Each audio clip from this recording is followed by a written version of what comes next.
Let it breathe, ladies and gentlemen. Welcome to another episode of Sports Nonsense and Whiskey, Tuesday, May 24th. Year's going by quick. Hanging with the fellas once again. I'm a little virtual tonight. Everybody else is in the studio, the lab, hanging out. How you doing, fellas? Pinky? It's been a week, my man. Got my 2-finger going. At least I'm gonna have a good night. Yeah, I think I went a little heavier than 2-finger tonight. SP, how you doing, buddy? I'm doing all right. No real complaints, man. Trying to appreciate a little bit of life. You know what I mean? I like hearing that. So we'll jump into it here. Sunday, got together with Pinky and some buddies from one of our fantasy leagues. Went ahead and let the champ pick out of the hat for names to see who wants what pick in the draft and set that order.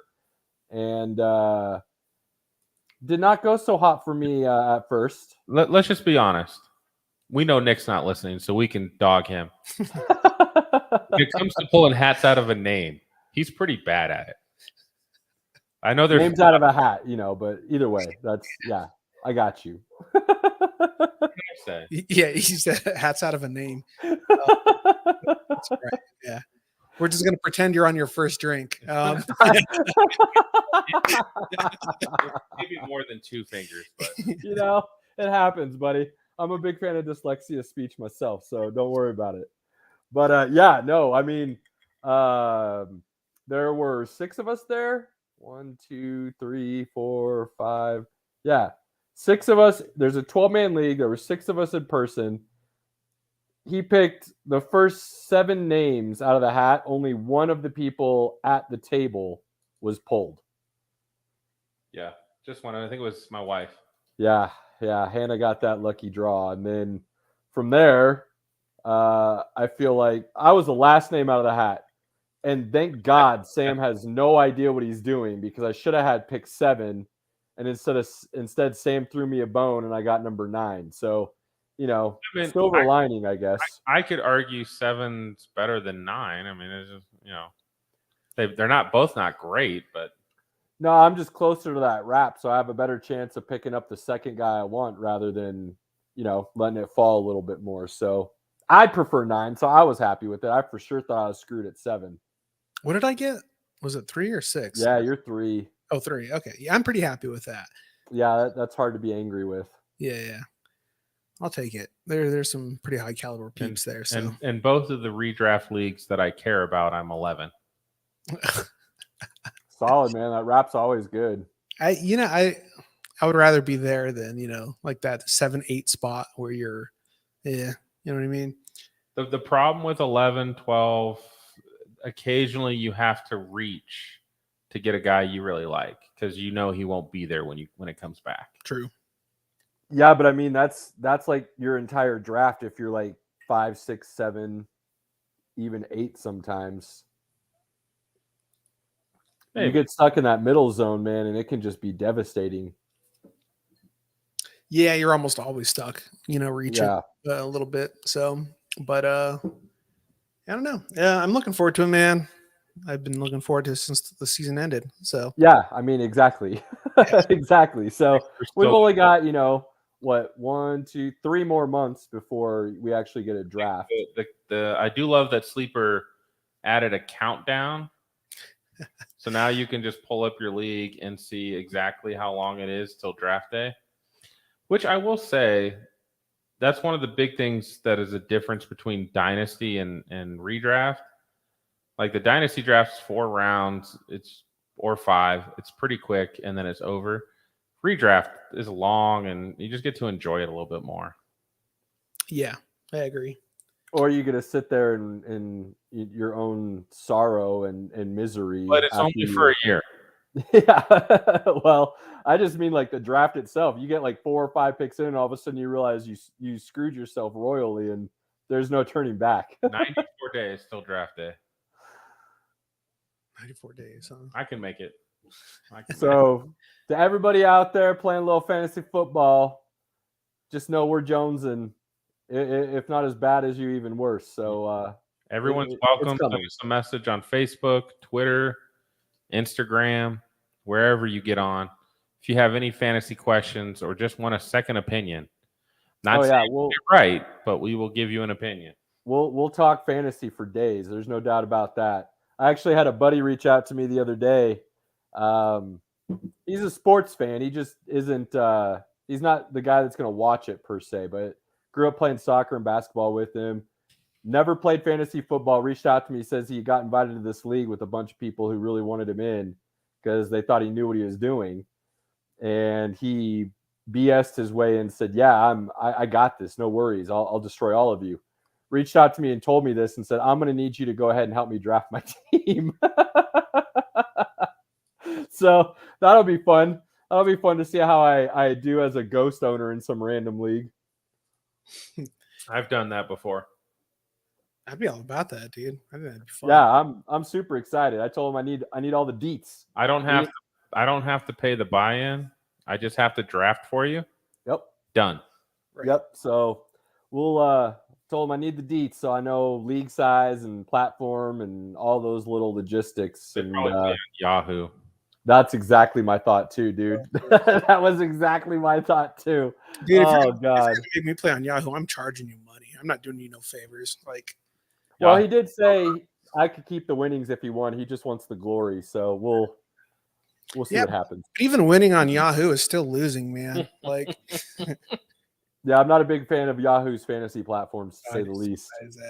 Plus, I hardly judge anybody who partakes in it. So I've turned down fantasy leagues solely for the fact that they were on Yahoo.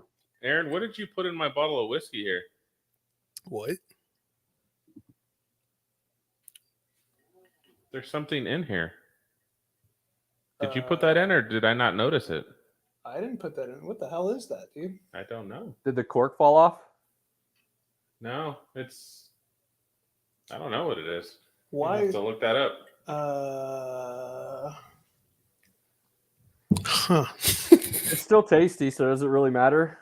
Yeah, it's still tasty. Oak and Eden. If anybody, $30 bottle, not bad for the price. And weird, random, spirally black thing in it. Yeah, I'm gonna have to look that up on Google or something. Yeah, how did we not notice that when we were pouring out of it before? Yeah, wouldn't we have noticed it? You would think. And it hasn't been touched since whoever poured it last. That would have been me. I sure as hell wasn't drinking it. No, Like, I think you took a sip of it. Was like, yeah, that's not my cup of tea. yeah, that's so weird, dude. I don't know. Must have opened up another portal. Yeah, so since Aaron called me out, oh, nice. Royal Peach, so he could get a sip on that. And I am liking it. It's pretty good, right? That's pretty good. Yeah. I don't think he could handle regular Crown Royal, but Crown Royal Peach. It's literally like a higher end version of that bird dog over there. Yeah. Yeah. It's not as sweet as the bird dog. Mm-hmm. What are you sipping on, Caleb? Or are you sipping on anything? Dude, I've held up my 2-finger times 4 like 8 times. I can't see you, bro. What is it? Oh yeah, that's right. You can't see me. My bad. SP's staring at me. We can't see SP. You can't see me. You know what's so funny about that? That didn't even click that he can't see you. I'm like, yeah, you just gotta show you, man. Like, totally did not click for me either. Pinky's just talking in the dark right now, as far as he's concerned. We're like, okay, let's go over it again. Yep, here we go. I got a little Maker's Mark. Maker's Mark. Huh? Okay. Good. Just some. I haven't had that in a while. Little straightforward action here. Nothing special. Nice. Got the game on in the background here. Think Golden State's going to go ahead and sweep tonight. Get a nice little rest period in before the finals start. Nice. I hope so. I put money on the Warriors and the Celtics to win. So. Yeah, I can't. The East, I think the Celtics will win, like I've said, but, I said it'd go 7 games, and it's kind of a toss-up. So each game's pretty much been a blowout one way or the other. That hasn't been a very good series right now, so who knows what's going to happen. Before we get into basketball, which I'm actually excited to talk about. All right. This weekend, Top Gun comes out. Oh, yeah. Oh, dude. And Obi-Wan starts Friday. I'm going to just let it run. I'm not going to watch any of it until it's done because I'm going to binge it. That's ballsy. It's just, Boba Fett was not a good watch week to week. It was much better after I just let it run the rest and then binged it. I mean, I can understand why people say that and why you feel that way. I've said it before. Anything Star Wars universe, I'm pretty much all in on because it just adds to the whole arc and story of it all. If you give me a crappy episode and I can immediately go and watch the next episode that's really good, that just helps like take in that whole show. I won't deny that. I won't give deny me a that. really crappy episode and then I have to wait a whole week for the next one. I don't know if I'm coming back. I think that's fair. Right? Yeah, can't argue that. That's fair. Moon Knight almost got me the same way. I gotta start it over with the wife and then finish it. But it's only 6 episodes, so we'll burn through that pretty quick. Yeah, I mean they're all an hour. It's a good watch. It's just one of those ones where a couple of the episodes are actually, not really that great. So I don't see that character doing a whole lot as the Marvel franchise continues, to be honest with you. They've actually got some big plans for him in movies, actually. Yeah, like the next Avengers set or whatever they're going to call it. I've heard that too, so we'll see. Yeah. Could always be better in the movie as well. I'm looking forward to the She-Hulk series.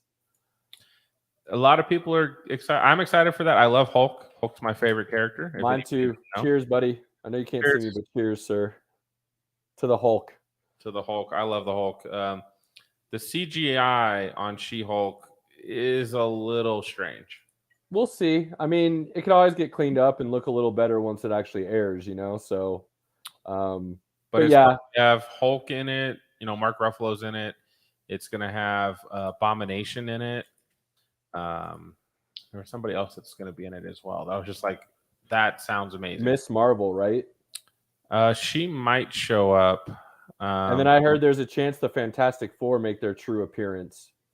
I don't know if I've heard that one. I know it looked like Daredevil might show up in this one too. I have heard that as well. I think I'm stoked because by all accounts, it's the lead into the next big epic for the movies, and there's talk of World War Hulk being the next kind of so that is in production as a separate Hulk movie. I think some rights have changed hands or something that allows them to do that, so that should be fun. The what was I going to say? Thor Love and Thunder is the next big one coming out. Aaron's going to watch that one. Probably not. What? Come on, Aaron. Yeah, I'm not, dude. I'm not into those movies. You didn't like Thor Ragnarok? No, actually. That was so good. I don't know. The last ones I saw was Batman and Spider-Man, and I really enjoyed both of those. But I don't. That still blows my mind that you like Spider-Man. I don't. I like Spider-Man. Yeah, I don't get it. Spider-Man's I thought it was just nothing but fan service the whole movie. It wasn't really much of a good story as far as I was concerned. Then as a fan, I appreciated it. So, I mean, yeah, okay. That's listen, coming from a series where they literally tell the exact same story, how many times now? The exact same story, but with different actors, and we're gonna complain about their writing. Like, dude, you're literally recycling your own material with new actors. I assume just because contracts end or something. So it's really tough to give them any kind of merit, in my opinion. So I mean, it's comic books, so if you stick with comic books, you're gonna get the hero finds a protagonist does something to the hero that makes it look like he wins, and then the hero comes back and avenges everything. So, well, yeah, the arc is never going to change. It's just, I don't know, the little bits in between that make it worthwhile, and I didn't get those little bits in between the way I wanted to with Spider-Man. I thought William Dafoe was awesome, but other than that, I could have done without the whole movie, honestly. You're in the 1%, my friend. Yeah. I know. I live in that. Okay. I live in that 1%, my guys. We all know that I live in that 1%. Well, Aaron, who's Pinky 2969? Huh? Who might Junior or you? That's me. You're commenting on our own comments that I'm a jerk. I pulled up the Twitch so I could see you. As good as if you had to take one shot in the dark, Caleb. Whom do you Well, think? I'm like, be? you know, I said Sam did me a favor, and Sam's known to be a little bit sneaky from time to time. So didn't know Junior likes to say mean things to everybody just to be mean. So, you know, it's hard to say sometimes. Well, Aaron, let's get your brother up here and let's all go to Thor together. We'll just do a whole movie thing I said I together. don't want to go see Thor. I have no interest in that. I do have interest in Top Gun. Let's just go see it. I've heard great things about Top Gun. Great things.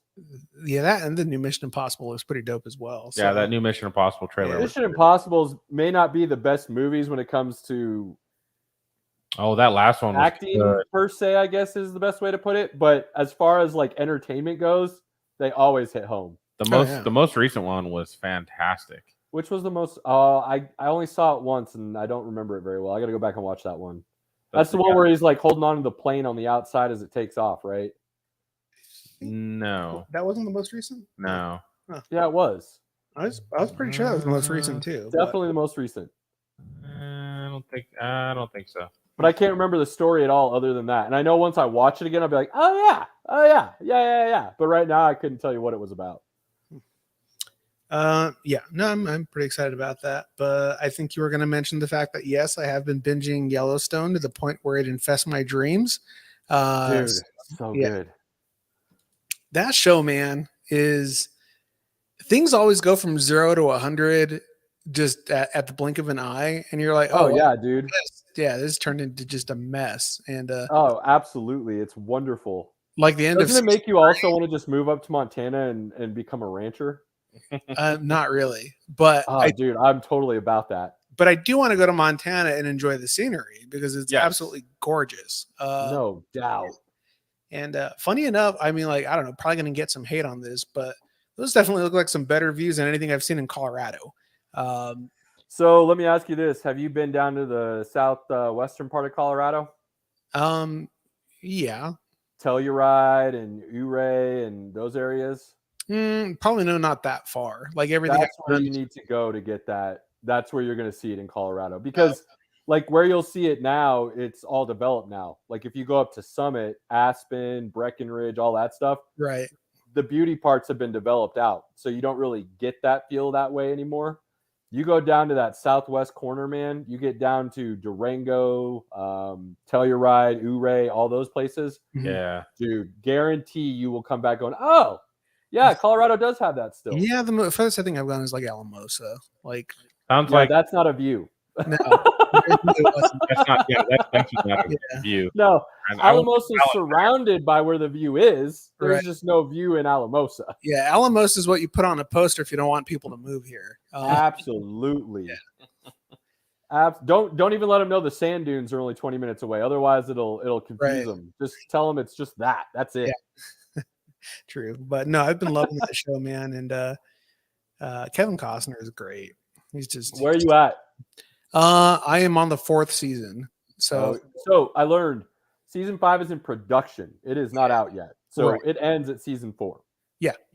Yeah. Well, that just came out in November. So yeah, I mean it was. Oh, see, I didn't know that when I started it. Oh yeah. Yeah, it was November just this last year. Gonna have to find something else to binge. 1883. I've heard it's just as good. Oof. That's true. 1883 with Sam. It's got Sam Elliott. You know it's good. Right. I've heard it, and now they're making another one, 1930. Yeah. And that'll save you some time. Like that'll give you time for The Boys to get started, Aaron. Oh, dude, The Boys. Yeah. That starts in like 3 weeks, isn't it? Yes. Yeah. June. Middle of June, right? There's another really good show. You guys probably could care less about it, but I've fallen in love with it, and unfortunately, there's only 2 seasons. So if you do want to see something kind of goofy and cool at the same time, it's called The Orville. Oh, I'm already way ahead of you, bro. I've seen all of them. Yeah, do you love it as much as I do? Yes, it's a fantastic show. Dude, I love that. It's totally a Star Trek parody, but with its own kind of uniqueness twist. Yeah, I love it. But that comes out June 2nd, so next Thursday. Season 3 comes out. Who's in that one? Seth MacFarlane. Yeah, Seth MacFarlane. Oh yeah. Okay. And he produces it. Writes it. It's literally a Star Trek knockoff, but it's way better. I love it. I absolutely love it. Fan of Star Trek. I'm not. Unfortunately, from things I've read, season 3 could very well be the last one. So I think season 3 is the last one because they switched over. they're with It was Hulu under now. Fox, and then they had issues with Fox, so then they switched over to Hulu. So Well, no, they switched to Hulu because Disney bought out Fox. oh, that's true too. So, but the production on it looks like they stepped their game up like 1,000%. So it if it gets enough reviews and watches off of Hulu, maybe we can get another season because I'm stoked for it. There's a lot of good stuff coming out. Like the bummer of the COVID situation and basically everybody's life on pause for 2 years was that we didn't get a whole lot of stuff. But the silver lining of it all now is that there's like an insane amount of things coming out that were supposed to come out over the last 2 years. There's just so many of it now that you got to make a list. Yeah, for sure. One more note here. While we're talking about this stuff, before I forget, you want some serious nostalgia, and I haven't seen it yet, but by all accounts from people I've talked to that have, we all need to go watch Chip and Dale Rescue Rangers. Mm-hmm. Because I've heard the nostalgia factor and the cameo factor are on point. That might not be Aaron's cup of tea. Yeah, probably not. You didn't watch that cartoon as a kid?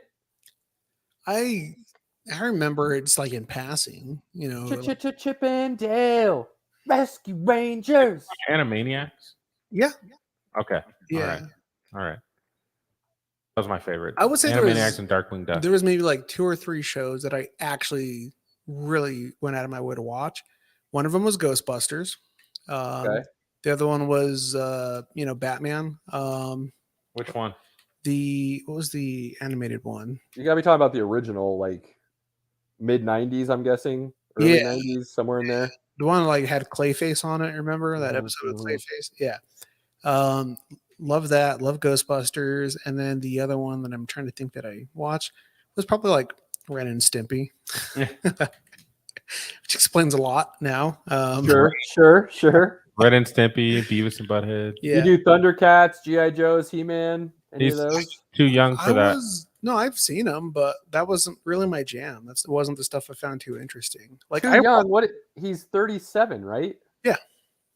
What are you too young? Like that's no.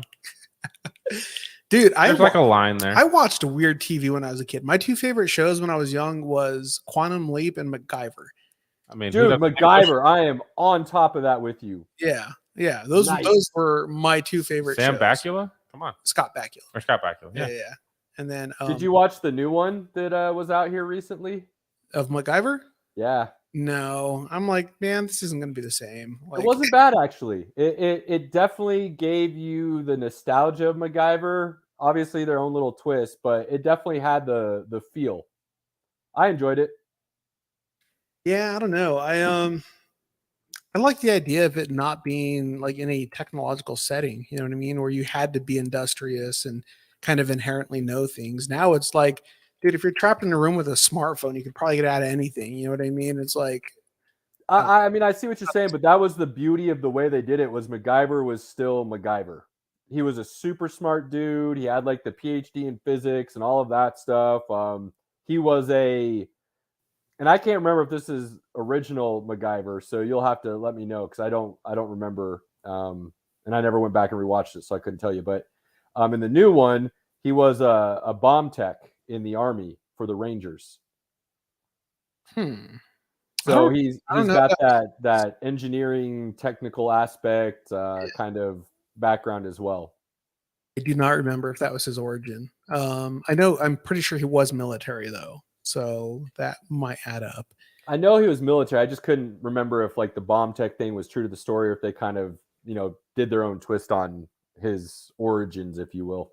Yeah, not too sure. But I do know this, that the my favorite episode of MacGyver of all time was one with Michael J. Fox. I don't know if you remember that one. No. Yeah. There was this episode where they were doing this competition. It was funny. It was kind of like a reverse escape room. Like you had to figure out how to break into a room from the exterior of the room itself. Okay. And so he had like this crazy idea where you would look through the peephole. And what he did is he built a model of the room So everything that when you look through the peephole, so you were actually looking at a micro figure of it. So everything that people were trying to do, like they couldn't figure it out. Well, this dude cheated and knew that he built that, and instead he just went and opened the door. So like he completely so anyways, he got all pissed off, and then he built a bomb to blow up the college. So I was like, yeah, I don't think this episode would fly today, but yeah, but that was with Michael J. Fox. Yeah, he was like the crazy kid who tried to blow up the college. And I was like, I don't know. I thought it was just kind of cool to see the old school kind of entry and do it. But I'm a big Michael J. Fox fan, so I'll have to see about going back and watching that. It's pretty cool. But yeah, nothing else really going on for me when it comes to entertainment. Yellowstone's eaten up like pretty much a whole entire week of my life. So it's hard to put down, man. It's hard to just walk away from it. I've had a lot of like 2-3 in the morning type things going on. I'm like, oh my gosh, this is hurting. So yeah, I can understand. So any other nonsense there, gentlemen? I think we're good, man. Yeah. I don't think I got anything else. We hit a lot of the highlights. We're good. All right. I'm good. You want to start with some NHL then? Oh, yeah. So our boy Cody was doing real well until last night. President's Trophy curse strikes again. Florida Panthers get swept in the second round. Defending champs, two-time defending champs. I don't think that series is over yet. Oh, yeah. It's over. They swept them last night. Over. Lightning move on. Lightning move on. So now we're just waiting on New York and Carolina. That game's going on right now. New York's going to win. It'll be 2-2. Is New York winning? Yeah, 3-0. 4-1. Yes. Yep. 4-1 right now. 4-1 in the third. So that's going to be 2-2. So Tampa Bay is going to get a nice long wait, nice long rest. Avs play tomorrow night for the chance to win their series against St. Louis. And then the Alberta series, as everyone's calling it, Edmonton and this is not working out for me. Cody was like, yeah, bet on the Avs, the Flames, and the Hurricanes for round 2. So far, the Flames and the Hurricanes are not holding up their end of the bargain here. Well, I mean, Calgary and Edmonton are tied 2-2, aren't they? 2-1, Edmonton. Edmonton's 2-1, so that game is tonight then. About to start, actually. Connor McDavid's playing out of his mind. He is Edmonton, so he keeps playing that way. It's going to be hard for the Flames to come back. Avs look like they're going to be all right, especially after last night's game. St. Louis has some nasty fans, dude. Aaron's not the hockey fan, but this was pretty awesome, Aaron. So last night, my daughter was at her boyfriend's, and she wanted me to come pick her up. And I was like, I will pick you up, before too long. It's not 9:00 at night. So I get in the car and go over there. It's literally 1-0 St. Louis, beginning of the second period. It takes me maybe 10 minutes if I hit the lights to get to his house. It was 4-1 by the time I got to his house. Avs scored 3 goals in 102 seconds. How does that even happen? Oh, it was beautiful. It was nasty, man. It was nasty. The poor people around me driving thought I was having a seizure. Because when I'm cheering. Like, it doesn't matter if I'm at radio or at a sports bar or like wherever I'm at. I'm pumping fists and I'm just rocking. And that was really cool. Of course, I get home. I stop listening on the radio. I'm taking care of stuff at home, and before I know it, it's 4-3, and I'm like, "What the hell happened?" Yeah, St. Louis scored 2 goals in like 2 minutes, so that kind of dampened the mood a little bit. But Avs end up winning 6-3. Kadrim Kadri went ahead and had himself a hat trick, which was super sweet for Avs fans because backstory, obviously he took out the Blues goalie Bennington. Legal play, puck was loose. He was going for a loose puck. Blues defenseman basically hit him into his own goalie. Goalie's out for the series, lower body injury. Blues were not happy about it. They didn't like that their goalie got taken out. Kadri has a past of some bad hits. So there's there's that history already there from That's him. not one of them, though. No, it wasn't. But when you have that kind of reputation already, it doesn't do you any favors, unfortunately. Got so many death threats for him and his wife that the Avalanche had to actually work with the St. Louis police to monitor the situation before the game. He comes out and has a hat trick and skating around the ice after every goal, looking at the St. Louis fans and just pointing to his head. Like, I am in your head. I own you. He's nicer than me. I'd have done the old, degeneration wrestling move. That would have been so much better if he had done that. That would have been suck it. Maybe he was moving that much because moving targets that much harder to shoot. Okay, so yeah. Well, was it by chance in serpentine patterns? Zigzag. So the Avs did win 6-3. Running like Jack Black on what's that movie? Jackal. The Jackal. Yeah. Or Jack Black.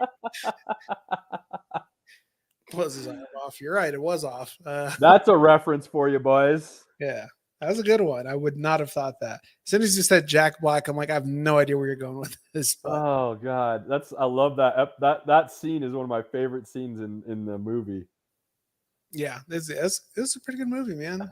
One of the few really good ones by Richard Gere. Willis. Yeah, Richard Gere. Yeah, Richard Gere's, he's got his moments. Yeah.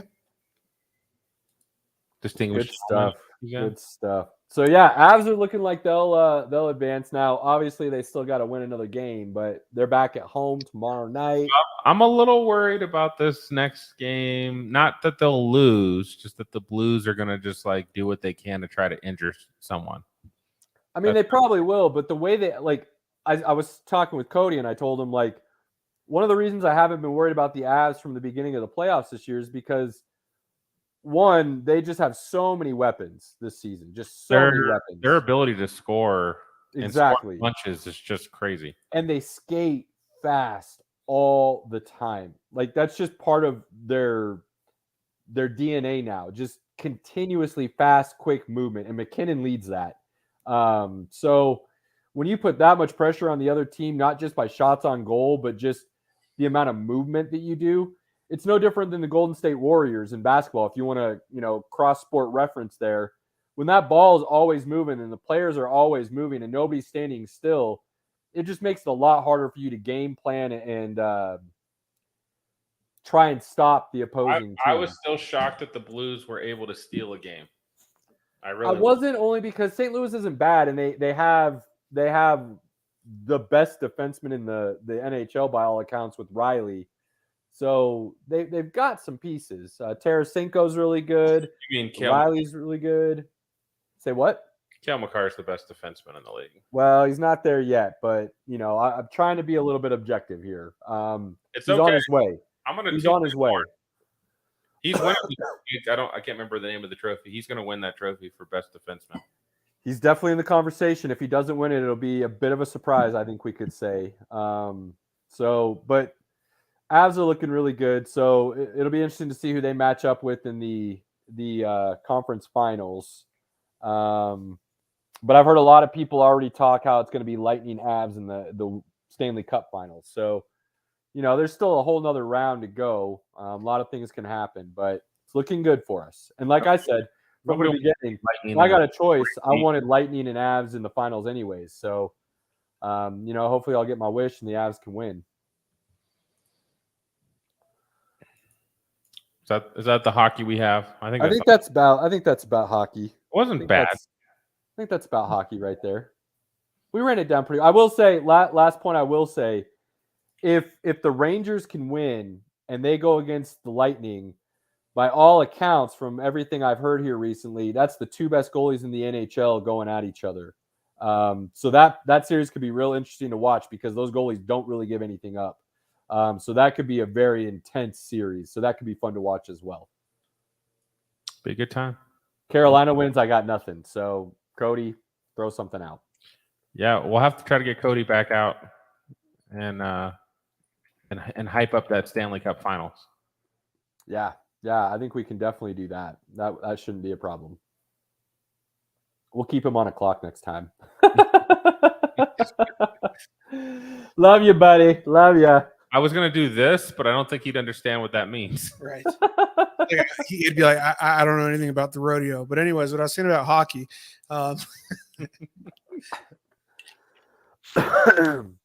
right. Well, moving along here then. Pinky, you're excited to talk basketball. What's got you excited, my man? Hey, man, it's been fun watching the Heat and Celtics go back and forth. The problem with these games is every game's a blowout. Yeah, dude, it hasn't been a good series. You're like, wait, Heat blow out the Celtics in game 1. Celtics come back and blow out the Heat in game 2. Heat come back and blow out the Celtics in game 3, and then the Celtics just won game 4 by 20 points. Like, yeah, what is going on? Yeah, it's one of those weird series, and both really good defensive teams. So it's even more perplexing than there's been the blowouts that there have been. It's tough to we want to get those close games going back and forth. It just makes things more interesting. When it's these blowouts, you're just like, ugh. Yeah, it makes it hard to watch. It's also crazy because, Tatum, a lot of people are talking about him as a top 5 guy in the NBA now, and he's been on one game off the next, on one game off the next. He hasn't put that consistency together to really be at that upper echelon elite level. But the games when he's on, it's hard to take him out of that upper echelon elite level, even though the next game he almost disappears. So Jimmy Butler's a little banged up. Lowry's a little banged up. On the Celtics side, you got Smart out. He's banged up. Tatum's banged up. Horford was out because of COVID for a game. It's just an ugly series right now. Probably going to go 7. And it'd be nice if these next 3 games were, worth watching for the entire 48 minutes. But what's crazy is you got the Western Conference Finals with Dallas and Golden State. Dallas is up 34-31 right now. Started the second period. Well, a couple minutes into the second period. And even though Golden State's up 3-0, this series has been way closer and more fun to watch, even though Dallas has lost every game. Well, the Mavs have been leading in multiple games. They have, absolutely. And late into the game, third quarter, you know what I mean? Like, I think it was game 3. They were up like 15 going into the 19. fourth. They're up 9. At one point, they were up 19. But Golden State's come back from 2 15-plus point deficits in this series. I think they've got 4 or 5 in the playoffs, which is the most ever. If there's a team that can do that, it's the Warriors. Just once they get hot shooting, man, you are just screwed. Oh, yeah, absolutely. And Steph isn't playing soft. I mean, he's got an MVP level stature that he's playing with right now, and I've said it before. I don't shy away from it. If I'm picking a 5 to go at people with, Steph is probably my point guard over Magic. And if Steph wins a final this year and he finally gets his MVP, his finals MVP, he's a top 5 player in NBA history all time. And there might be a little bit of, there was so much leading up to the series of Luka. And again, he did everything under the sun against the Suns to win that series. So he deserved that shine. But I think Steph Curry was like, hey, watch us. Oh, yeah, absolutely. Absolutely. Now, and I've said it before with Luka. I love Luka. Big Luka fan. But he's got a little bit of James Harden in him when it comes to that ball dominant kind of offensive mentality. He's had some turnovers this series that have not helped. He has, and that hurts him a little bit too. But I think if he can get another true star alongside him next year, I think you could see a whole nother level of Luka come out, because right now I think a lot of his ball dominance is simply because he doesn't necessarily trust that anybody else can get it done. James Harden's just ball dominant because he thinks he's the best, even though he's not. You saw what happened to him once Chris Paul left. He failed miserably. You saw what happened with him this year in Philadelphia. It looks like he's not the same dude anymore he was 2 years ago. I've learned basketball is a team game. Well, and that's what's so fun about Golden State and why I can't hate on them ever. I've always liked watching them play since Steve Kerr became the coach because they will move that ball to anybody's hands that are open. And yeah, Steph takes a lot of crazy shots. He makes them too. That's why he does it. But he's more than willing to pass it to the next open man. And like I was just saying 2 seconds ago when we were talking about the Avs and the way they play, when that ball is moving that much and everybody else that doesn't have the ball in their hands is moving instead of just watching the guy with the ball, it is so hard to guard. It's kind of fun to Sam hates on the Warriors so much. That's because he's a LeBron fan. Well, he's a LeBron fan. He's also a Spurs fan. And it hurts him at how bad the Spurs are and that the Warriors have created their own little dynasty. And that he may never see a championship again from this. Oh, he won't. He won't. I don't see that. that. I think Popovich is a great coach. He's one of the best of all time. Absolutely. But I think the likelihood of the Spurs ever look, they got so lucky to get that number 1 overall pick and get Tim Duncan because David Robinson got injured that year and missed the majority of the season. If Robinson's healthy, they're not that bad. Nope. And then they don't get Tim Duncan and that dynasty never happens. So those cards fell perfectly. That's a once in a lifetime. That's a once in a 3 lifetime situation. So that's never going to happen again with the Spurs. They got some nice pieces. I don't think they're ever going to be a terrible team. They've had some down years here, but as long as Popovich is coaching, there won't be a terrible team. I'll be surprised if he goes more than another 2 years. And once he's gone, I think they could see some dark days. They could see some Nugget-style dark days when Pop leaves. So, Sam, get ready, buddy. You're in. But it doesn't make any sense why he doesn't like Golden State because Golden State plays basically the way the Spurs did. Now, the Spurs did it inside the arc and were more of a 2-point driving team, not a lot of the 3-point outside shot like Golden State is, but it was very much non-ball centric, meaning it went to everybody.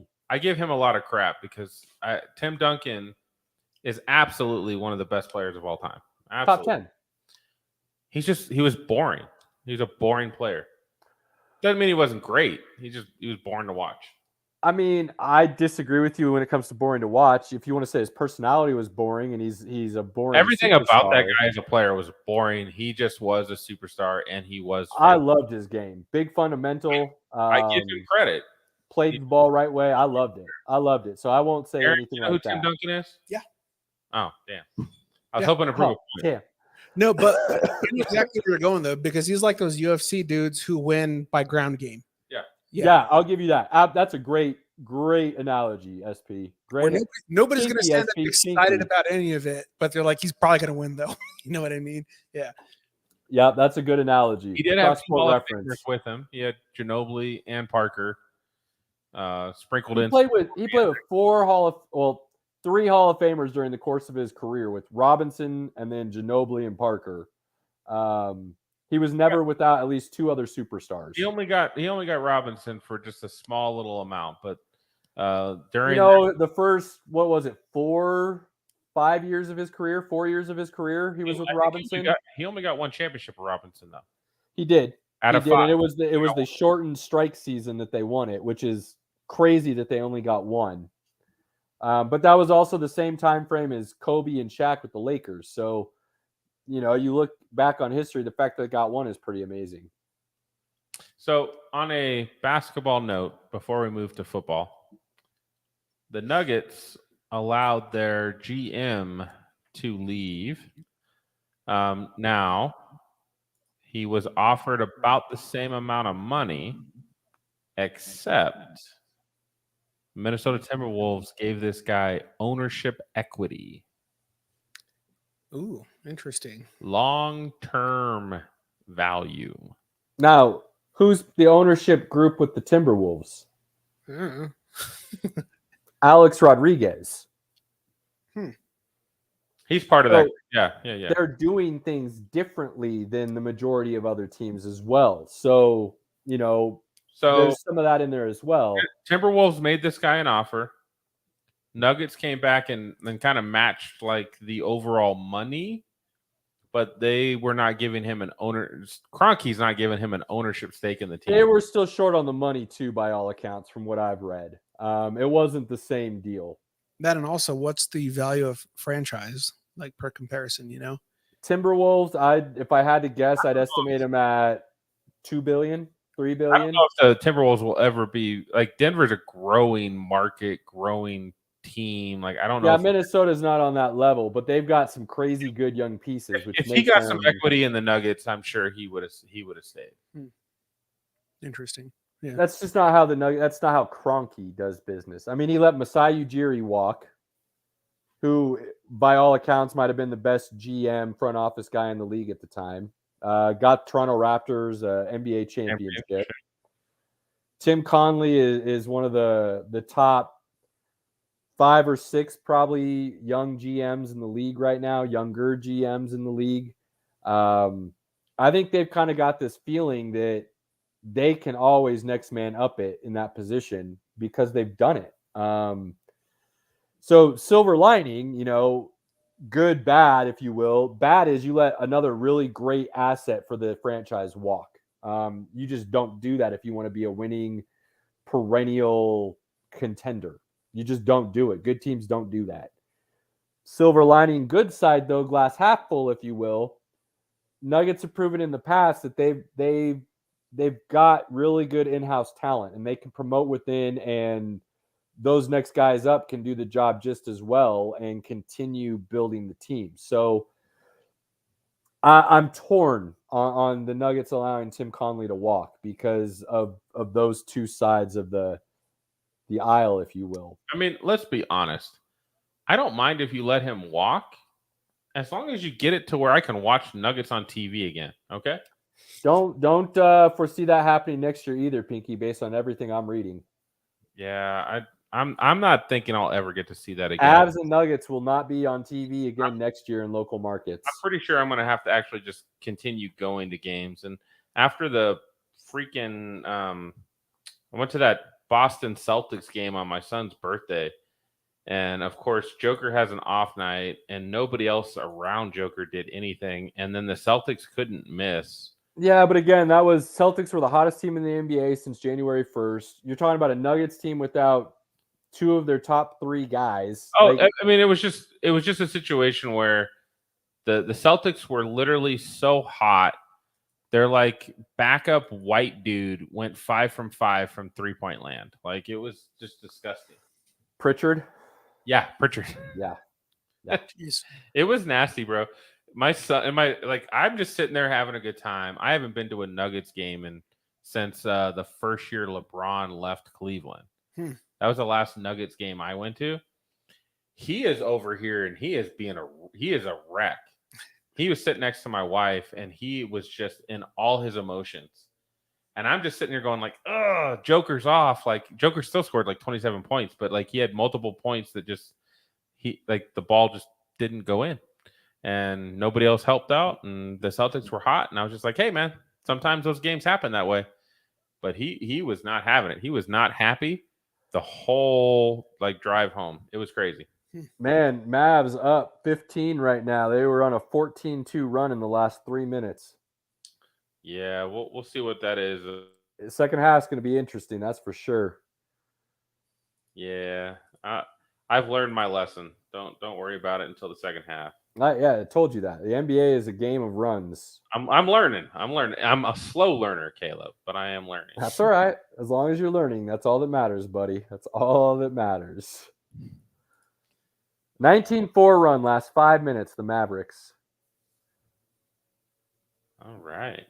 Well, like I said, I think Steph has the potential if he can win another championship and finally get that Finals MVP on his resume. I would have him in the top 5 all time. I don't know if I'd hate that. He shoots like a madman. It's crazy, just the stuff he does. He's also the producer of one of my favorite just shows to put on. Just Holy moly. Holy moly, man. I love Holy Moly. I do. Rob Riggle and Joe Tessitore are freaking amazing. My wife saw a commercial for that the other night. She goes, "Don't we like that show?" I was like, "No." She's like, No. "Yeah, we like that show. We watch that show." I was like, I don't know where you. I don't know." But apparently, I'm going to be watching it this summer because my wife enjoys it. It's such a good show, bro. It really is. The commentary from those two guys are on another level. And then it's basically like mini golf with Wipeout. Like there's always like a Wipeout scenario. Oh, Yeah. it's definitely Wipeout mini golf. There's no doubt about that. I will give you the commentary. I love the commentary. The rest of it kind of bores me, but Wriggles is pretty funny. So Wriggles is hilarious. I love Rob Riggle, man. You know, he's a former Marine. Yes. Yes. Can you imagine trying to be in war with that guy? Like, how do you take anything serious? You know what I mean? Well, or it makes you wonder, like, because by all accounts, from the things I've heard from some of the stuff he does on the side to support the troops and things of that nature, dude was a soldier.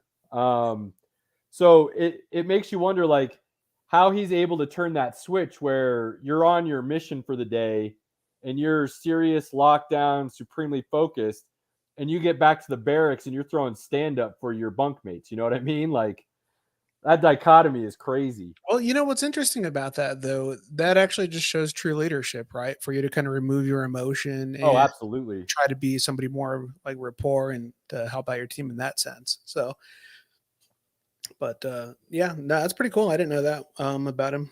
But yeah, if you're a Marine, you're no joke. So, Oh, No doubt, dude. No, never an ex-Marine.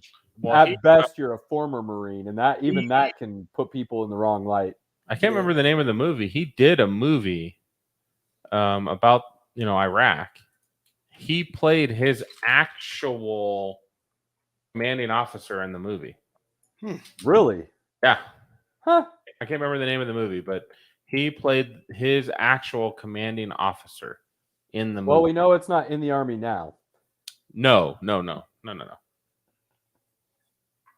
Although, great movie. was it 12 Strong? Yes. Gotcha. Yes, it was. I don't I think didn't see that one. that was the one where they're on horseback, right? No. No, it sure is. Yeah. Oh, is it? I don't know. No, it sure is. I haven't seen it. I just know that he was in it. I remember him doing the press tour with Rich Eisen and all that. It always comes back to Rich Eisen. You're a big Rich Eisen guy. I love Rich Eisen. I really do. I did want to check that out. I mean, it's Chris Hemsworth and Yeah, I never got a chance to see that one. you probably dropped me a good reminder. Maybe that's a movie I'll check out. Let's check that out. I'm going to put that on the list too, Aaron. Put it on the list, everybody. Mark it down right now for all of us. We'll talk about it later.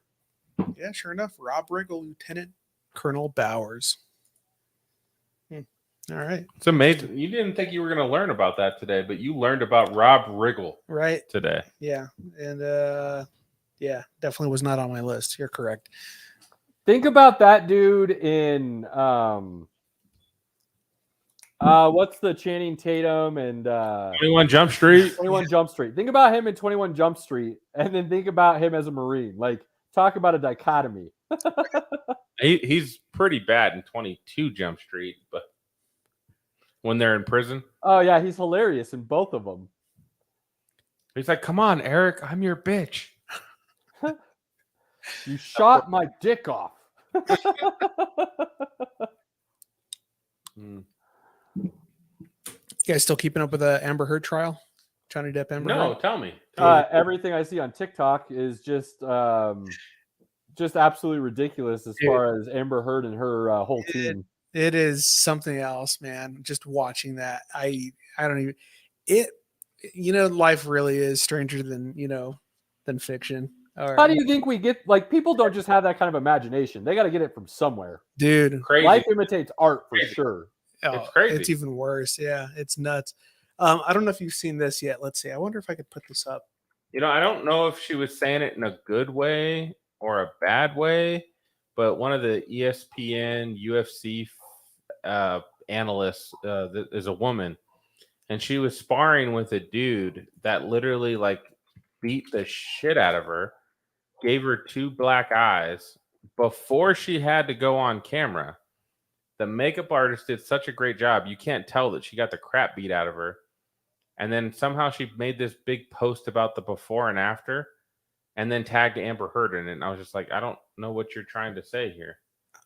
I don't know. Have you seen SB? Have you seen the Momoa examination, cross-examination, whatever you want to call it? Yeah, where we talked about like how he created their careers or something like that. Dude, the videos I've seen, they just like they can't be real. Like every time like Momoa is just making a joke out of the entire court.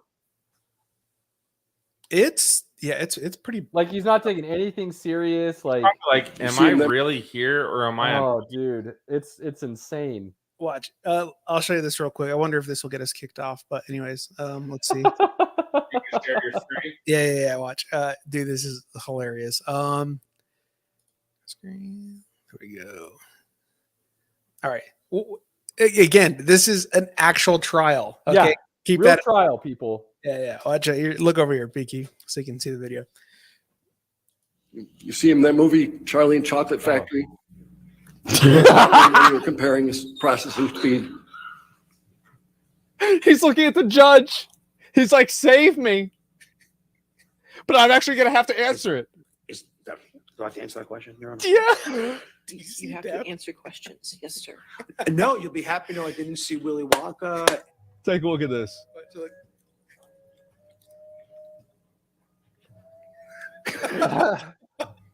What does Willy Wonka have to do with this? Your Honor?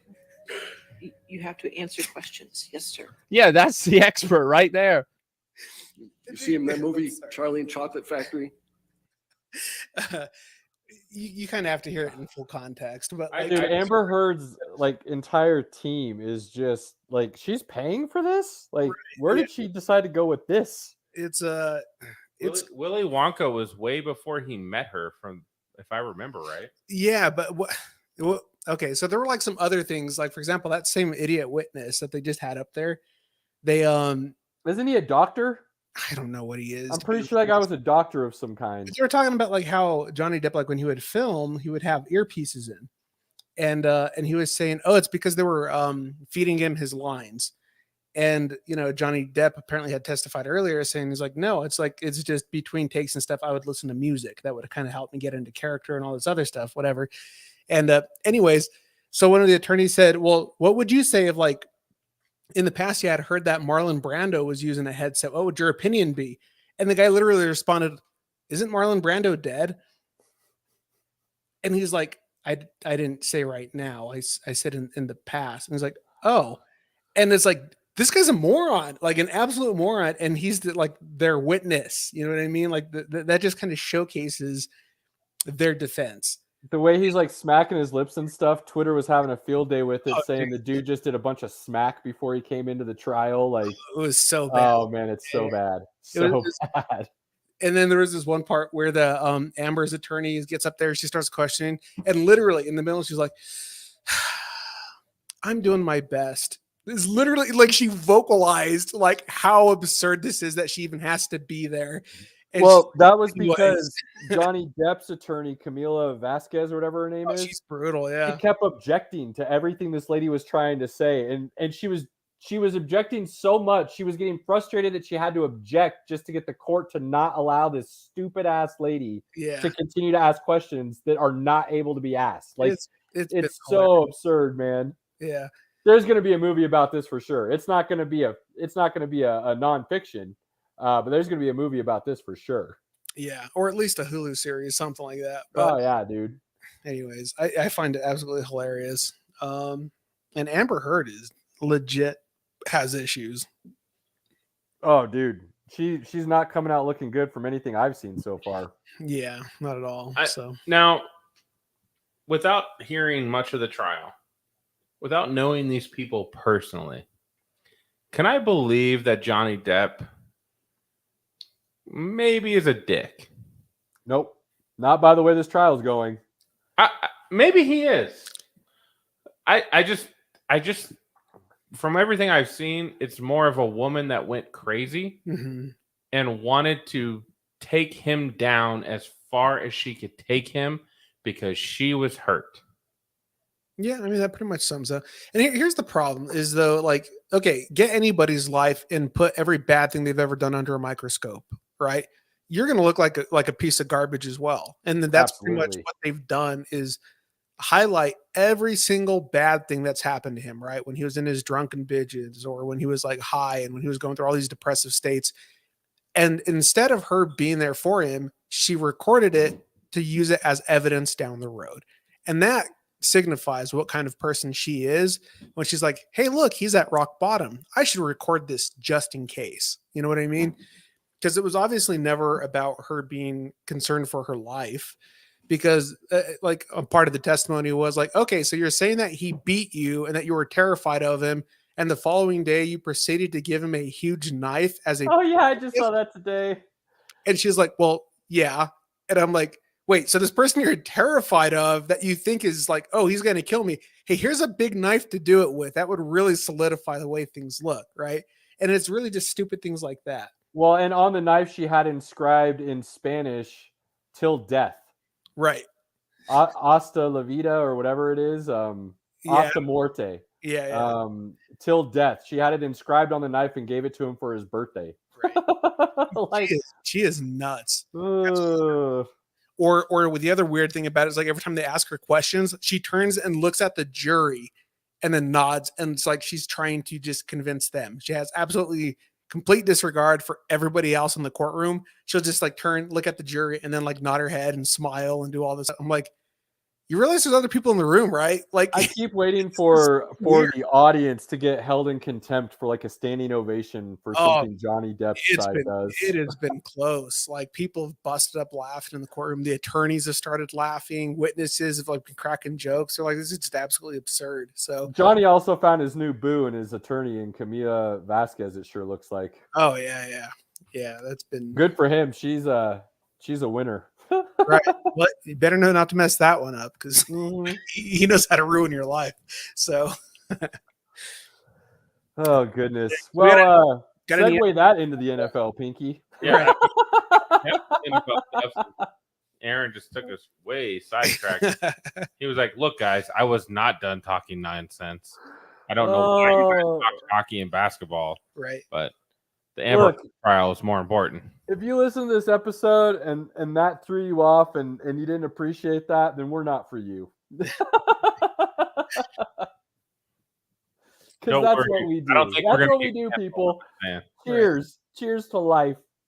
No joke. Well, there was a fantastic news item in the NFL today. Our buddy Nick Foles got another job.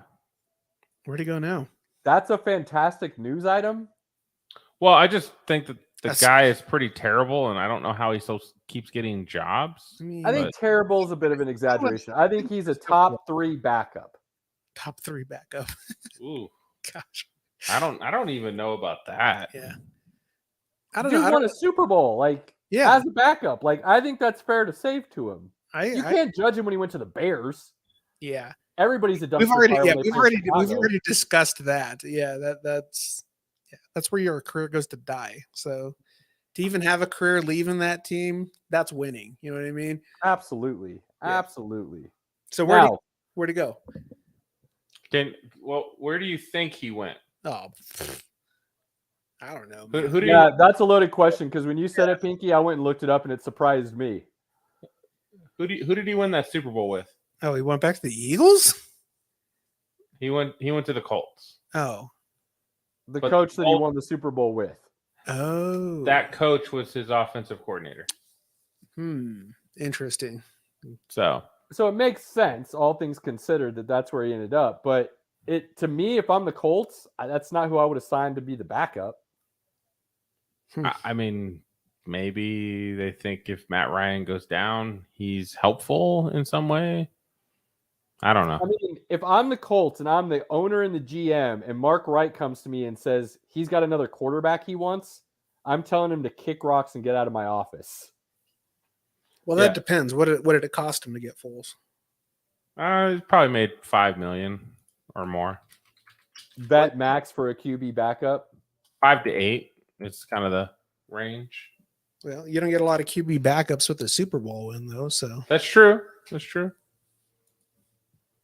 But he's just looked pretty terrible since. So I mean, yeah, but like I said, like Nick Foles has had 2 magic runs. His rookie year with Andy Reid, where he had 20 touchdowns and 2 interceptions the last 13 games of the season. yeah, And then the last, what would it have been? 3 games of the regular season and 3 playoff games with the Eagles to win the Super Bowl. he wasn't even good in those last three games. It was literally the playoffs. Well, true. True. What do we got, Aaron? What do we got? oh, I was just taking a look to see where I wanted to I find thought you were looking up his contract details. that's what I was trying to find, but I'm like, why is that not the first thing in this article, dude? Let's see. No, they got Eagles pictures up in there. I know, right? Okay. Dude, just give me his contract. That's all I want to know. Oh, 2-year deal. Okay. But for how much, man? I just see it was a 2-year deal. I'm not seeing how much he's getting paid though. I'd assume it's got to be at least somewhere between 5 and 8. Listen, I don't know in any article why you feel the need to say it's a 2-year deal, but not actually mention how much he's getting paid for those 2 years. If you guys ever write articles, please don't be this stupid. No, I hate that kind of stuff. Give the people what they want to know at the top, and then if they want to keep reading, give them some information. Yeah, nobody cares about your opinion. Don't clickbait them. Situation, man. Jesus, I still can't find it. Are you kidding me? Might not have released. Wait. $2.5 million this season, There we go. and the Bears will receive a $1 million credit for Foles. Okay. At least the Bears finally did something right. The Bears are still paying him. Yeah. So that's just the offset. Oh, Jesus. Never mind. There's offsets in the deal. Nick Foles, $1 million guaranteed salary and $4 million guaranteed roster bonus in his Bears deal. God, it shows you how bad Nagy and Pace were. Yeah. Well, They had 3 quarterbacks on that roster. 2 of them were Dalton and Foles. Think about that. So their dead cap is still 6.67 for cutting I him. still don't think that was as bad as the Panther situation, though, right? Dude, I think I'd rather have the Panthers QB over Dalton and Foles. No, I'm saying that the fact how much money they were paying out, for Teddy Bridgewater and Darnold and and for what's his name? Newton. Yeah, Newton. They were literally paying all of them. One of them was paying for the other team. I'm like, It wasn't good. That's true. That's true. Good point. But I'm not going to blame anybody not doing well on the Bears. Period. Poor Justin Fields, man. I'm not a Justin Fields lover, as most people know. Right. But I do feel bad for the guy. As you should. Because he got drafted to the worst possible place to get drafted. Yeah, think about that. Think about what he just said, and the Jaguars are still in the NFL. Dude, he might. Speaking of bad decisions, let's talk about the Browns and Watson and Baker Mayfield for a second, because they finally talked about how, by all accounts, hasn't come publicly yet, but by all accounts from insiders, they're willing to finally eat a majority of his contract to either trade him or release him. Here's the thing. I still believe, and we all know how much I love Watson. Before all this shit hit the fan, we all know how much I love Watson. Top 3 quarterback in the NFL. Still think he's a top 3 talent. I would not want him on my team. And I think the Browns way overpaid to get him. I think personally, after what just happened with Trevor Bauer in Major League Baseball and the fact that he got suspended for, I believe it was 324 games, 2 full years for one DV situation, one domestic violence case that got thrown out of court by the judge. I'm not even sure if that's a true domestic violence case. Whatever it is, it got thrown out of court, and Major League Baseball still suspended him 2 years for it. You can talk about his character. You can talk about how the MLB is trying to blackball him because of this, because of everything he said about the commissioner and all sorts of other things he's brought up against Major League Baseball. You can say whatever you want. He is suspended 2 years for one DV case. that didn't even go to court, didn't even go to trial.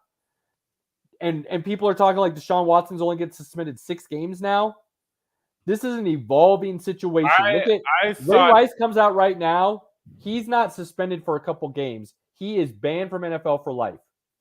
That's his suspension if that shit comes out right now. I thought Watson was going to get at least 8.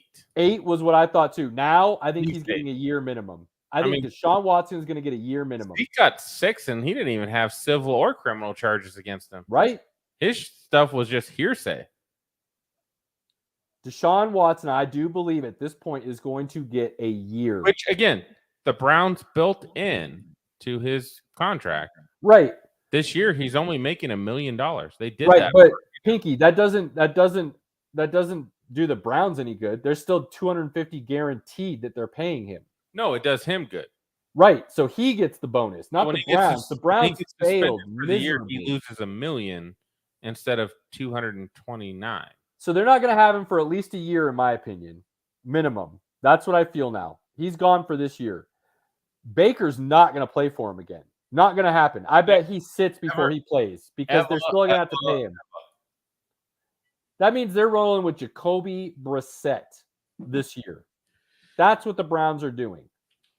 That means Chubb's a year older. Amari Cooper's a year older. David Njoku's a year older. Kareem Hunt's a year Garrett. older. Yeah, everybody, dude. They only have Clowney for a year. Myles Garrett's a year old. So by the time Deshaun Watson comes back, after sitting out of football for 2 years, they expect him to be the same caliber talent? I think that's absurd. And they still don't have draft picks for like the next 2 years. Nope. No first or second for sure. So the Browns went from beginning of last year, we all had them as Super Bowl contenders. We even were talking about them in the AFC Championship game, possibly getting to the Super Bowl. I mean, by all accounts, they should have made the AFC Championship game 2 years ago. Brutal injury for Baker, unfortunately, last year. Probably shouldn't have even kept playing. He probably should have just sat, got the surgery, and been done for the season. He'd probably still be the Browns quarterback. Absolutely. Absolutely. So talk about a failed front office situation, dude. The Browns did Browns things, and they have put themselves back a decade minimum. I mean, at least 5. I don't know about a decade, but at least 5. At least 5 years. The problem with this types of situations compound because it's like every other season your situation gets worse. So Yeah. So the one thing about, and again, this just comes back to Deshaun Watson. Deshaun Watson at his best year statistically, the Texans were still 4-12. Because he had no pieces around him. He did. I'm just saying, when you like you just said, Chubb's a year older, Hunt's a year older, Clowney's gone, Garrett's a year older, and now Deshaun's come back and he hasn't played in 2 years. Yeah. Like, No, how I agree good- with you there. How Like, good it's are you not gonna going to be a good situation even when he does play. And think about how happy Houston is right now hearing these things, knowing what's going on in the landscape of the world and everything else. Dude, they had first round picks that if Deshaun Watson plays late round, which we talked about, that could be a steal for the Browns because now you're basically giving up a couple seconds instead of first. If Jacoby Now Brissett you're talking plays, top 10 picks. I would say 10 to 15. If Jacoby Brissett, I think Jacoby Brissett could still help them win games. He's just not going to win a lot of games. You think you can't go 500 in the NFL anymore, but you think they're 7-9 or 7, what was that? 7-10, I still 8 think and they're- 9. Their coach is better. Their roster still decent. That they'll be better than the Seahawks, better than the Falcons, better than might be better than the Jags, maybe. They I don't know, might be man. better than the Texans. I maybe like 8 to 15. I'll go If there. they played in the AFC South, I might be able to give you that. They don't. They play in the North. That's pretty much 6 losses right there. And I love the Browns pieces. I do. They can I'm a sneak big it. Amari Cooper fan. I think David Bell is going to be a beast. Their I rookie think they draft can pick. beat. I think they can beat Jacoby Brissett. I think with Jacoby Brissett, they can beat the Steelers once. No. I do. I don't think Mitchell think- I don't Trubisky think is going to be a lot better than people are saying. I don't think so. Dude, again, we've been over this, but I'm going to say it again. Mitch's numbers were good in Chicago with a awful system around him. Look, if they believed that much in Mitch, they don't draft Kenny Pickett. That's not true. NFL teams do that kind of thing all the time. If you really think Mitch is that good and they're going to play him that long in the season, you don't draft Kenny Pickett. You just don't. Pinky, they didn't lose anything. That's the beauty. They're paying Mitchell Trubisky like $7 million for 2 years. And they're going to pull him after like 5 games. Not if he's playing well, they won't. Tomlin don't play games. Tomlin wins games. And if you're winning Tomlin games, you got to keep playing. Point in case, Rudolph was allowed to continue to be the quarterback. And that was a horrible decision. Well, he didn't have any other options, technically speaking. But I mean, Mitch or Mason was so bad they let Duck Hodges play. That's my point. And he still went 8-8. Tomlin still went 8-8 with those two. You don't think he can? You don't think he can't win 10, 11 games with Mitchell Trubisky? No. Oh, Pinky. Not in the North, man. Not in the North. Pinky. That nobody's talking about it, but the North is pretty damn tough. The The North's as good as the AFC West if the Browns had Watson starting. The Bengals are a fantastic team. The Ravens loaded right back in it because they were hurt by injuries last season. Absolutely. Like Steelers are fighting the Browns for last place in that division. No. Mitch is gonna ball out this year. I think Trubisky's going to have a pretty good season. Yeah, I agree. I think you're looking at right around 4,000 yards. I bet you he has close to 30 touchdowns. I don't think he is because I think they're going to pull him early for Kenny Pickett. Look, I've said again, I don't think Kenny Pickett's that good. I don't think he's that good. I'm with you. I don't think any of the quarterbacks that came out this last year was very good. Malik Willis is going to be good. Malik Willis is going to be good. I mean, all 32 teams passed on him like 3 times. I don't know. I'll tell you this. Here's my opinion. I think how many teams passed on Russell Wilson? How many times? Yeah, well, 2.5 rounds, 3 rounds they passed on him, Pinky. All that stuff is easy in hindsight, though. I mean, like you can. I know, but I'm just saying, like hindsight, right? If Willis comes out and he's a beast, then we're gonna be saying the same thing. Yeah, I mean, but that's also a new conversation, though. I mean, you look at Rodgers, you look at Romo, look at Brady. Well, absolutely, it's very easy to sit there and say that in hindsight. So, but I think if the Browns have any chance of getting into the playoffs this year, in my opinion, it is to go get Ryan Fitzpatrick. And because he's still a free agent, and in my opinion, he's by far the best quarterback free agent. And here's the thing. You look at his numbers in comparison, you realize that there were running backs, Jonathan Taylor, who ran for as many touchdowns as Jacoby Brissett's best season. He threw for 18 touchdowns. That's how SP dropping knowledge on people right now. That's SP, cheers. I can't see you, but cheers, because that is a brilliant idea, actually. Oh, man. I like that, actually. With a run-first offense, Fitzpatrick could be a lot more dangerous than when you ask him to throw the ball all the time. Absolutely. And I think if they go get him, that is the only way to salvage that. But do not waste your time with Brissett. Like, absolutely not. That's done, bro. They're not getting Fitzmagic. They still can. You totally can still sign him. He's still a free agent. Why not? Here's what they should have done. They should have looked at Baker and said, look, you're going to have to play for us. We're going to pay you. We want you to play so you can build back up your trade capital, and then we'll work with you on who you want to go to. That's what they should have done because they need him. If they wanted to make the playoffs this year, they needed Baker still. True. They should have salvaged that relationship as much as they could to the benefit of both parties, and they didn't do it. So who does Baker go to now that they're willing to eat a lot of that money? I don't know, man. Honestly, I don't think it's Seattle anymore. I actually think Pete Carroll likes the idea of what he could do with Drew Lock and proving that the Broncos were just terrible. They were as bad as the Bears when it comes to talent and developing it. Oh, we all know their coaching staff was pretty bad, but I don't care who you have at quarterback right now. That roster is in Seattle is bad. It's not that bad. It is bad. It is bad. Dude, they got a rookie running back who's a beast. They got 2 other running backs, if are healthy, are beasts. They've got DK Metcalf and Tyler Lockett. They added some offensive linemen. They're not as bad as people want to make them out to be. They're bad. They're not great by any means. They're going to be top 5. They're going to be top 5 right now. I'll put money on it. They will be top 5. Ooh. Top 5 draft pick, Seattle Seahawks. I've got money if you want it. Give me that action.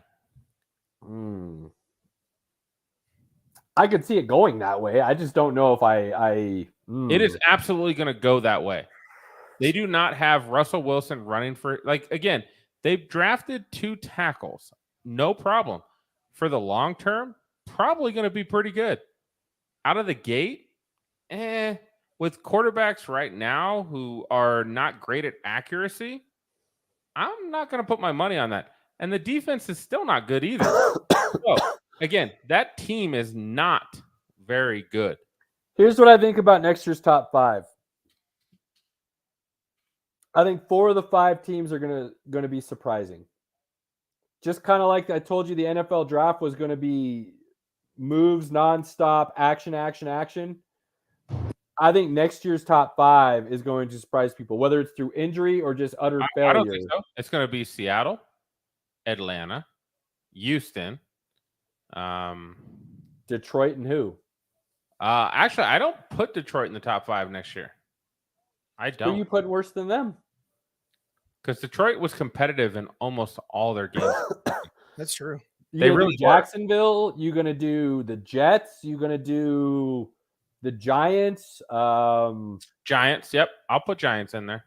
See, I wouldn't do the Giants with. I don't like Danny They Dimes. got plenty of talent on that. No, team. they have Dabble. That's perfectly fine. They still have Danny Dimes. Dude, He turns the ball over like it's no. Because he had terrible coaching. Again, terrible, awful coaching. That dude showed flashes of brilliance. Now he has a great offensive mind to coach him. He still turns the ball over like crazy. Well, I don't know. It's so difficult to blame him for that, though, because literally he's never had a consistent wide receiver. Chicago's going to be top 5. Chicago will be there. Chicago's going to be top 5 for the next decade, dude. Like they're done. Like that's going to end up being one of the saddest franchises we've had to witness growing up. It's going to be so. Caleb, if you want it, man, I've got some money on it right now. Seattle will be in the top 5. When we go through the schedules, I'll let you know. I gotta see schedules and everything. I know they play the AFC West, so they're going to lose 6 games in the NFC West alone. They're going to lose 4 more. They're going to lose 4 more in the AFC West. Yeah, I mean, I'm not saying it can't look. That could be possible, Pinky. I'm not saying it's not unrealistic by any means.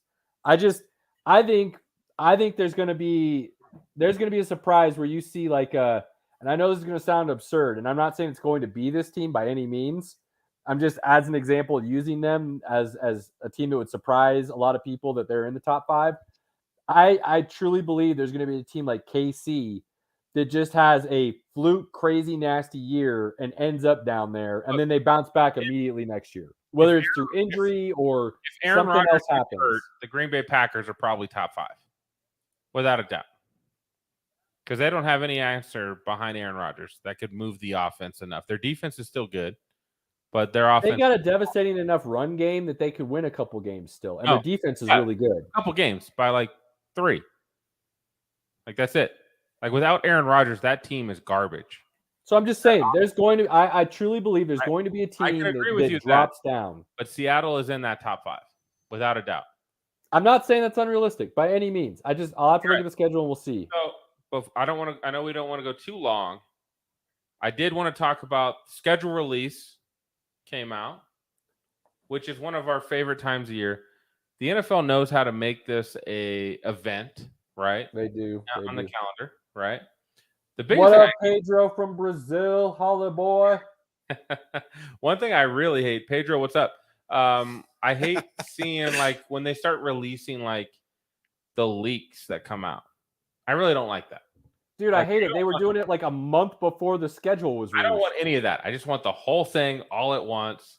And props. I think the Broncos schedule release video was pretty good. With I don't think anything tops the Chargers.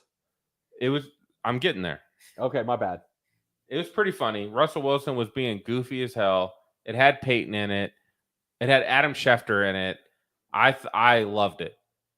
The Chargers video is hilarious. It's an anime. Did you watch it, Aaron? No. You need to YouTube that. Dude.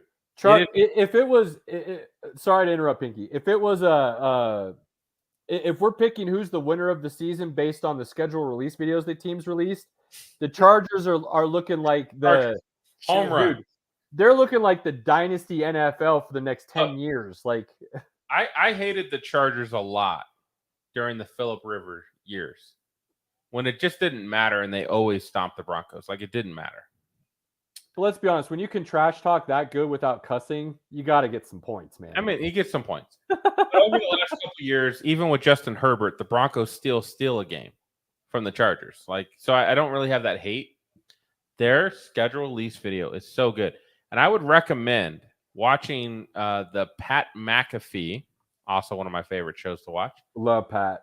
He breaks down the video and he freeze frames it and he shows how they're talking shit to all the other teams. Amazing.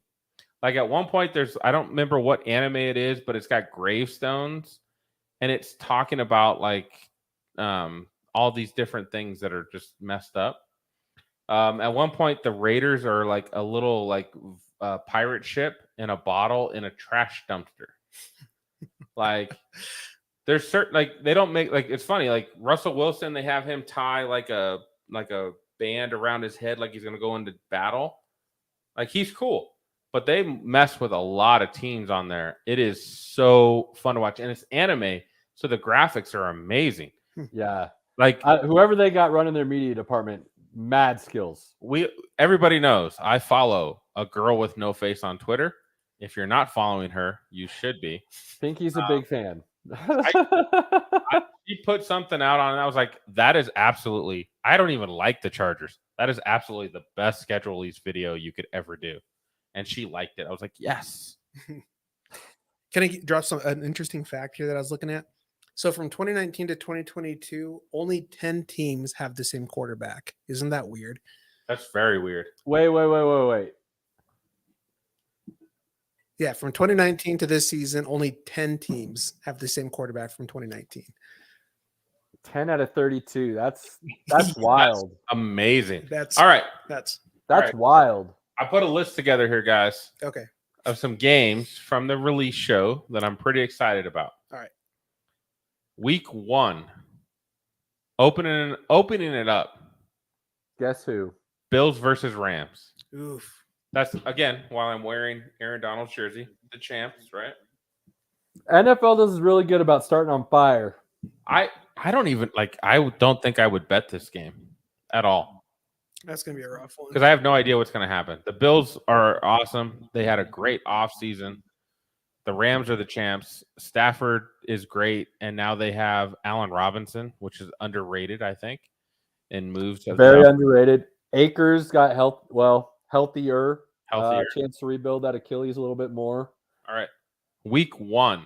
What other game stands out, Aaron? Oh, I don't even know. Bucks Cowboys. They're playing again in week 1? Yeah. Oh my God. Come on. in Dallas.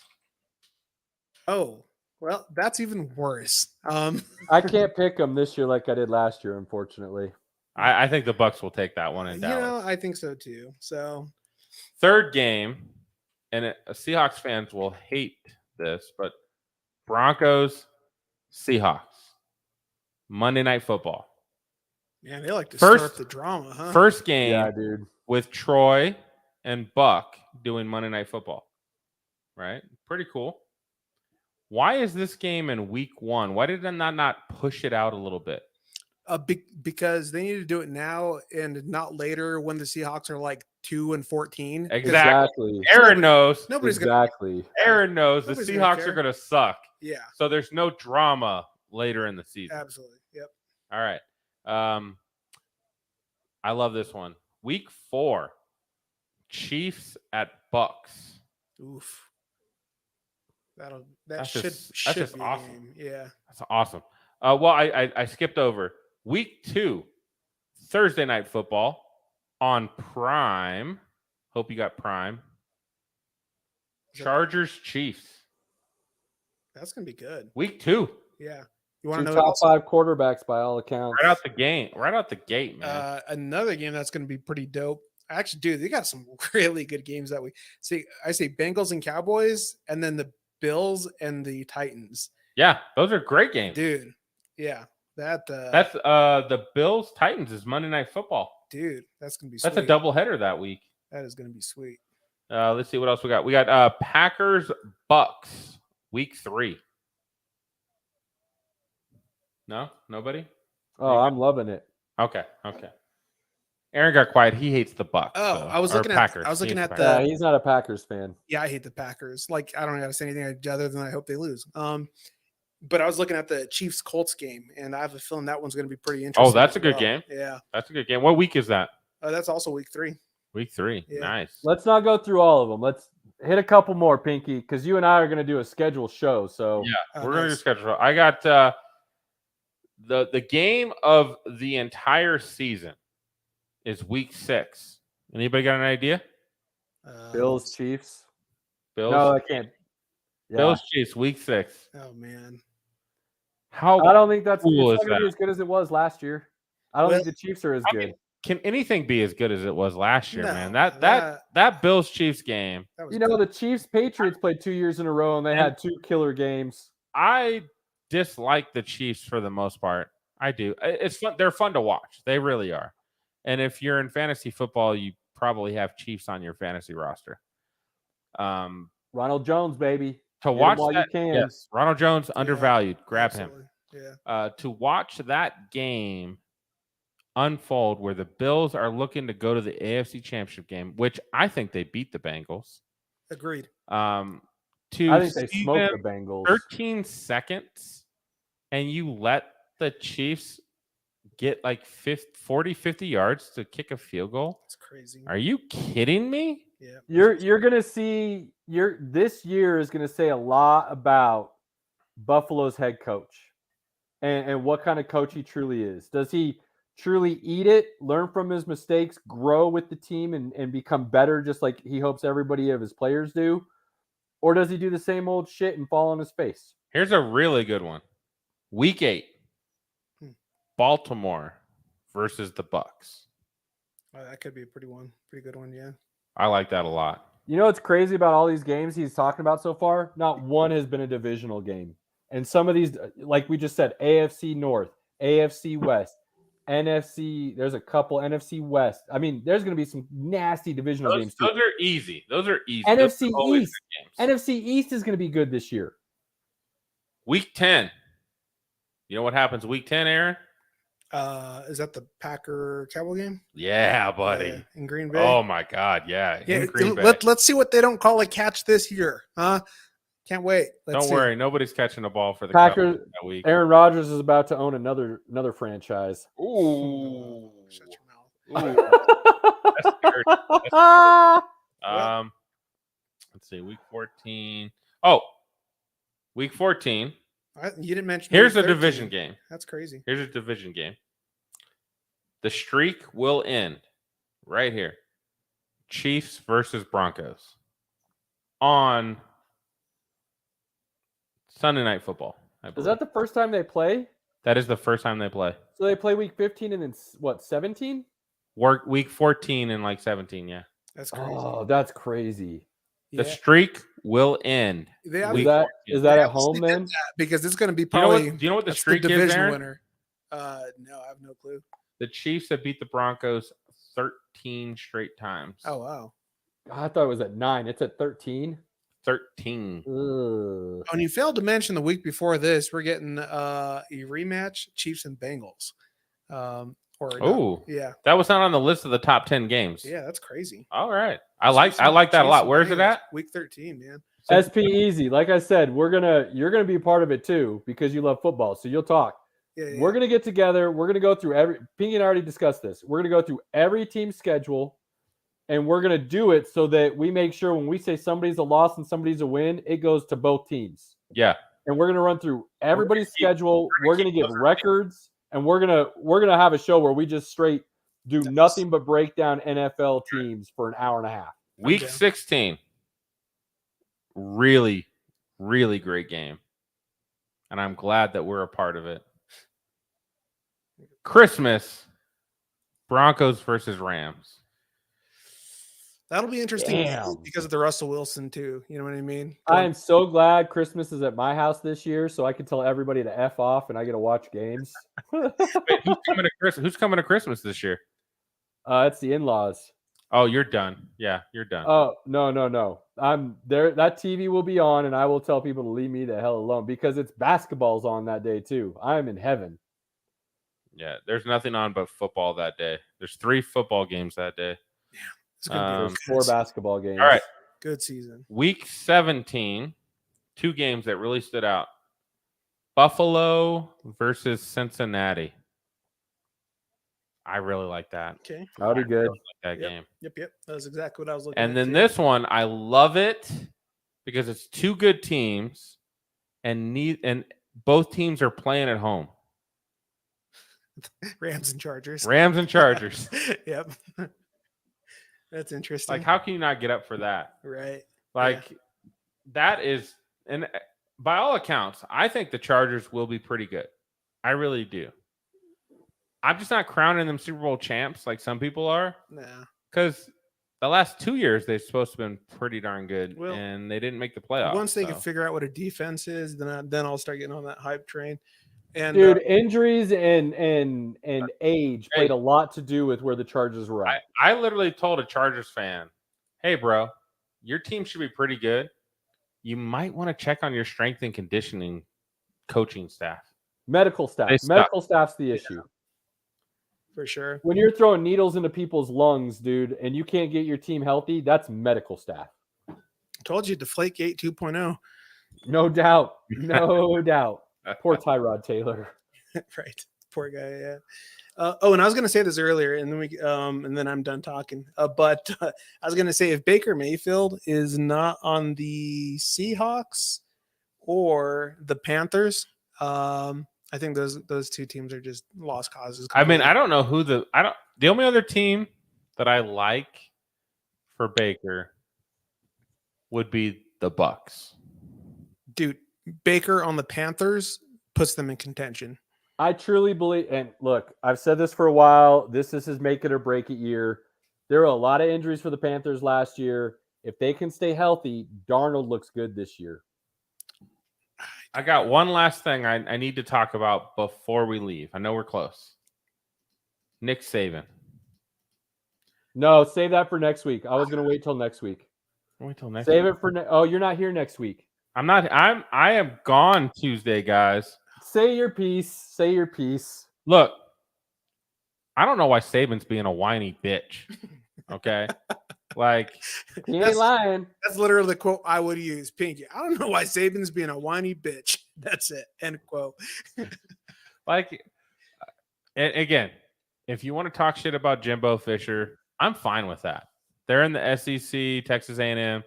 Like, the fact that he brought Deion Sanders into it, like, Jackson State has nothing to do with Alabama at all, like, makes no sense. He made the mistake of calling out 2 of the guys who have all the skeletons too. Which, again, he's not completely wrong about NIL. There are, like, we do need to get some kind of, like, parameters It does. and like an actual, like, structure to how this NIL deal works. But, like, to whine, like, oh, Texas A&M, they just buy all their players. Like, dude, you've recruited, like, all the top players for, like, a decade. Like, seriously, you just look like you're whining. That's it. Yeah, and he wants people to believe he did it all above board. The playing field is a little bit even now. You have to actually, like, really recruit, plus be like, hey, man, come to Alabama. You'll get some car dealerships. Like, it's fine.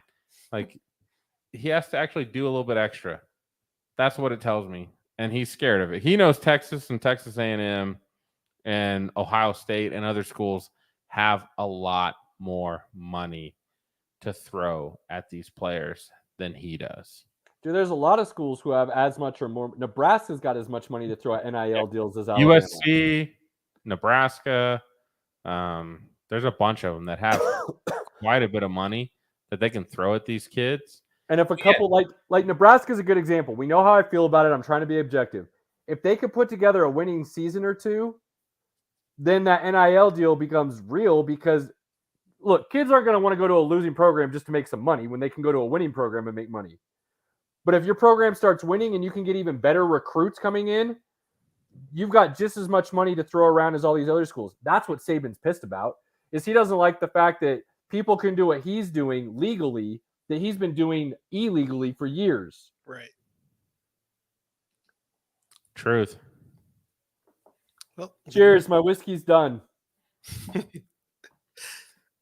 I'm good, man. Anything else before we wrap up, fellas? We're good. Pinky's out next week. SP and I will figure out something. One way or the other, even if I got to do it by myself, I'll do something for everybody. But obviously, SP should be a part of it. He's SP. Pinky's got a little bit of a family getaway to go on. Sir, you enjoy your time. Oh, Like there we will always be no say. family. There will be no family. Well, It is you know just what I me mean. and the wife. You and the Nice. wife. It's still family time. It's just good family time. But as always, enjoy that time with your friends, your family, your loved ones. Oh, I'm going to end tonight. I'm gonna throw this Well, out, Caleb, because okay. you're mentioning it. You're right on there. I did have a loved one pass recently. Tell your friends, your family, people you care about. Let them know what they mean to you. Let them know that they're loved. Regardless, just let them know. You just don't know. That's exactly what I was going to say, Pinky. I'm going to end it. I don't want to get political right now. It's really not what we do. We try to keep this. Well, that's not true. We go into everything, but this isn't really a subject I wanted to touch on, other than to say, and I hate saying it because it doesn't mean anything to me, but my thoughts, my prayers, my love are with all the people down in San Antonio. Yeah. It needs to change, and it needs to change in a drastic way. So, like Pinky said, like we always say, cherish that time. Spend the time really being involved and with that moment with your loved ones, your family, your friends, and everybody else you care about. As always, you need anything else sports related, questions, comments, concerns, whatever it might be, hit us up. We love everybody. We're out.